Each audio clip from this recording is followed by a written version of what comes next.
Hi friends, I'm Parvez from geekschoolers.com, and this is our 17th video in Python programming language. In this video we're going to learn about method overriding in Python programming language.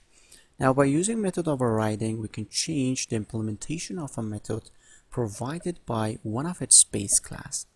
Now let's create our example and you will know that what I mean. For example, I have a class person in here.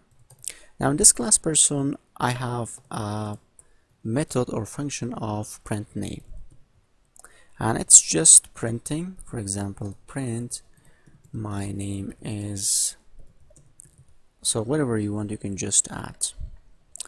Now I have another class student. So class student, now this class student extends from the person class, and I want to add the same method of div print name in here. And I'm going to just, and here I'm going to just write my name is, for example, John. So in here you can see that I have overridden the method. Now if I create the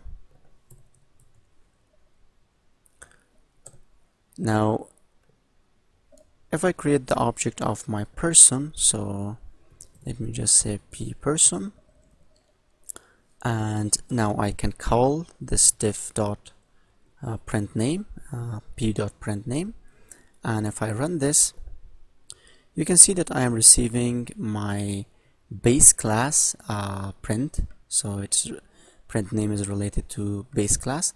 And if I create the object of the student class, I should receive this print name from the student or derived class.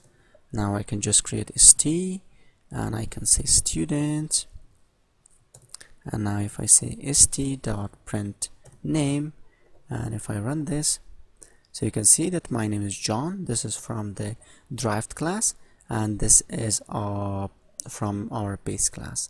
So like this you can use method of overriding in Python programming language. If you have any question, please let me know, and also for more information you can just check my website geekschoolers.com.